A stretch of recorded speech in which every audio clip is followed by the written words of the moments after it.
말씀으로 하루를 여는 복된 새벽, 하나님이 우리에게 주시는 귀한 말씀은 시편 1절에서 2절까지 되겠습니다. 온라인으로 동참하는 여러분도 다 함께 성경을 펴주시고 같이 말씀 속으로 들어가 보실까요? 여호와여, 어찌하여 멀리 서시며 어찌하여 환난 때에 숨으시나이까? 악한 자가 교만하여 가련한 자를 심히 압박하오니 그들이 자기가 베푼 꾀에 빠지게 하소서. 아멘. 오늘 본문을 읽어보면 이 주인공 시인은 하나님이 없다고 생각하는 무신론자들에게 둘러싸여 있는 것 같습니다. 그 무신론자들은 아주 교만한 마음과 태도와 얼굴을 가지고 하나님이 어디 있느냐고, 하나님이 없으니 감찰하는 자도 없다고 그러면서 마구 악을 행합니다. 그런데 무신론자 가운데도 도덕적인 삶을 추구하는 의식 있는 사람이 있습니다. 아주 양심도 있고 윤리 도덕적입니다. 법을 잘 지킵니다. 그리고 인간도 사랑하는 휴머니즘도 갖고 있는 사람이 있습니다.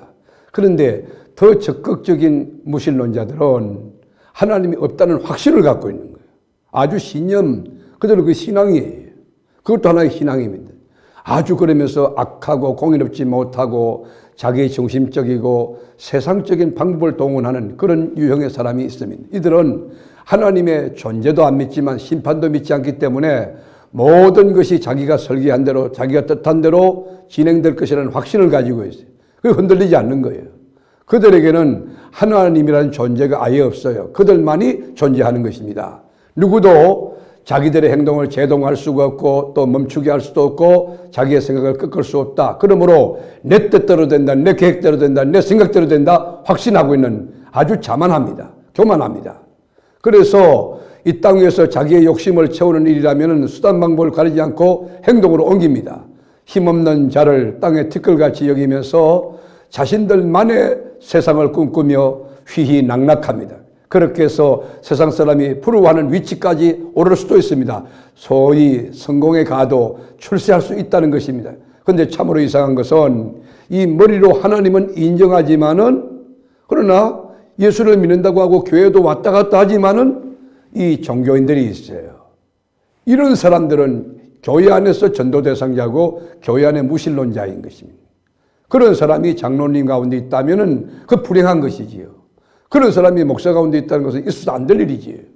하나님을 믿는다고 하면서 거짓말을 밥 먹듯이 하고 오로지 자신의 이익만을 추구하며 살아가는 그런 사람 가운데 만에 하나 막 스포트라이트를 받고 있고 그 다음에 TV 매스컴을 타고 있고 훌륭한 뭐 신학자라고 그러고 목사라고 그러고 그런 사람이 된다는 것은 이거는 하나님 보실 때 저주인 것이죠. 여러분, 교회 안에도 세상과 분리해서 두세 개를 능숙하게 살아가는 유형이 있습니다. 그래서 이런 사람들은 종교적으로도 성공을 거둡니다. 또 명예도 가지고 있습니다. 그러면서 세상에서도 인정을 받는 그런 사람이 있습니다. 이 두 마리 토끼를 쫓아가는 거고 두 마리 토끼를 다 잡은 사람, 이건 위험한 것입니다. 악인은 고난당하는 자를 더욱더 괴롭히기 위해서 악한 지혜를 깨내고 있습니다. 그 8절과 9절에 보면 그런 내용이 나오죠. 악인은 그가 하고자 하는 일들을 아주 추진하면서 자랑스럽게 그것을 무슨 무용담처럼 이야기하고 그리고 부끄러운 줄 모르고 거기에 빠져 있는 사람이 있습니다. 자기의 하는 일이 마치 견고한 여리손 같아서 요동하지도 않고 함락하지도 않는다고 자신 있게 생각합니다. 5절 한번 볼까요? 그의 길은 언제든지 견고하고, 여러분, 악인들은 자기가 가는 길이 대단하고 견고하고 영원할 줄로 착각해요.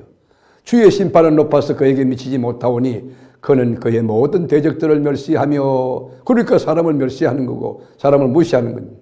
그러나 여러분, 다윗은 이런 자들의 잘못된 생각과 판단과 행동을 하나님 앞에 고발하고 있는 것입니다.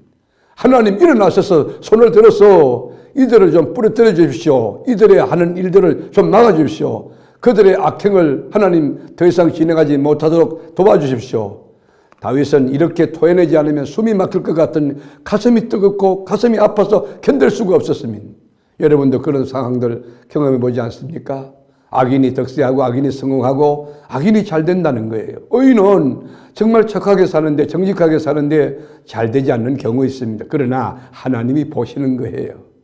우리가 당하는 고통과 어려움에 대하여 방관하시듯 할 때 여러분, 이런 상황에서 1절에 보면 절박한 호소를 하는 것 우리가 알 수 있습니다.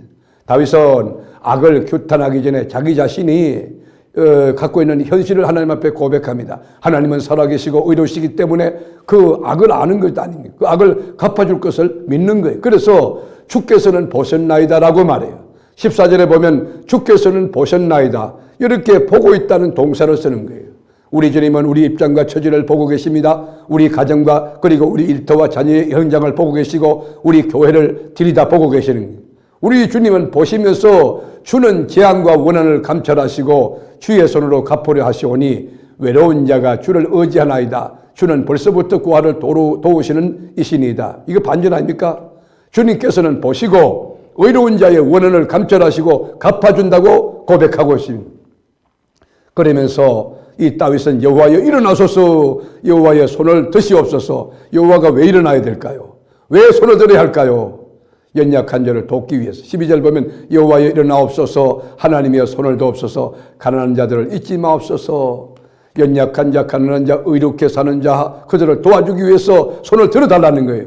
악인의 팔을 끌 것이고 악한 자들이 지상에서 사라지도록 추격하여 심판할 것이 아니냐고 하나님 앞에 호소하고 있습니다. 15절에 보면 악인의 팔을 꺾어서서 악한 자의 악을 더 이상 찾아낼 수 없을 때까지 찾으소서. 여러분, 하나님은 어떤 자를 찾으실까요? 어떤 자의 소원을 들어주실까요? 겸손한 자예요. 17절에 보면 여호와여 주는 겸손한 자의 소원을 들으셨사오니 그들의 마음을 준비하시며 귀를 기울여 들으시고. 여러분, 누가 겸손한 자일까요? 어려운 일 당할 때, 아주 힘든 일 당할 때, 난공불락의 여리고성을 직면할 때에 하나님께 무릎을 꿇고 하나님 도와주세요 호소하는 자, 하나님만을 전적으로 의지하고 세상을 의지하지 않고 자기 능력 믿지 않고 사람들 도우리면 방법을 의지하지 않고 자기 재능 의지하고 자기 경험 의지하지 않고 오직 하나님만을 의지하는 자, 오직 하나님만을 믿는 자, 그 사람이 겸손한 자인 것입니다. 하나님은 이러한 사람들의 기도를 들으십니다. 이러한 사람들의 기도에 응답하십니까?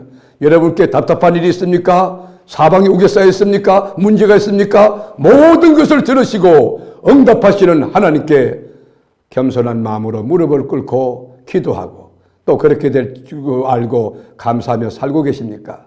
말씀으로 하루를 여는 복된 이 새벽에 우리 인생 행로 안에 정말 하나님이 안 계신 것처럼 위기 상황 가운데도 하나님이 오랫동안 침묵하시고 의인이 너무 힘들고 고통스럽고 그리고 낙심과 좌절할 수밖에 없는 상황에 있다 할지라도 여러분, 현존하시는 하나님을 믿으세요.